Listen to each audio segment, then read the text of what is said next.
Now, if we see from Indian portfolio or Indian retail investors for that matter, how much does this global macro would impact them if, because US currency is still strong, if US cuts the rate or doesn't cut the rate. So there are two things we are looking at.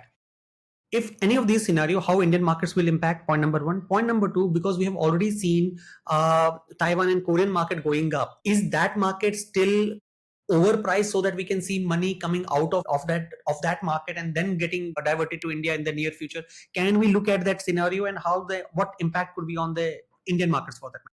So if you ask me, the biggest threat to Indian markets is what happens in the US. Because US, if you see today, their fiscal deficit is very unsustainable. They are almost at 7%, 6.5%, 7% fiscal deficit.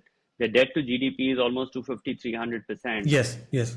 So if there is any crisis in the US, like what we saw in 2008, then there is no hiding place. If you ask me, what is the biggest risk to the market? Single biggest risk is what happens to the US markets if there is any accident. Base case is not that there will be an accident, but that is something that one has to keep a close watch on. Okay. Also keep in mind that US is now 70% of the global indices in terms of percentage. They are 20-25% of the GDP, but they're 70% of the global market cap.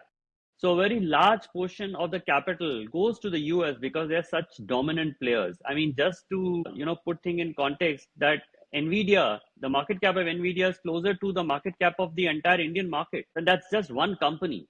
So that is the scale that we are talking of, and any accidents there, I don't see any global market escaping that.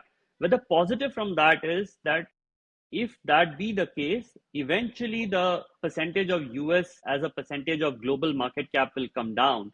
As it comes down, other markets will benefit, and one of the market to benefit should be India. So that's how I'll put it, that if any of this happens over a period, we will see India benefit.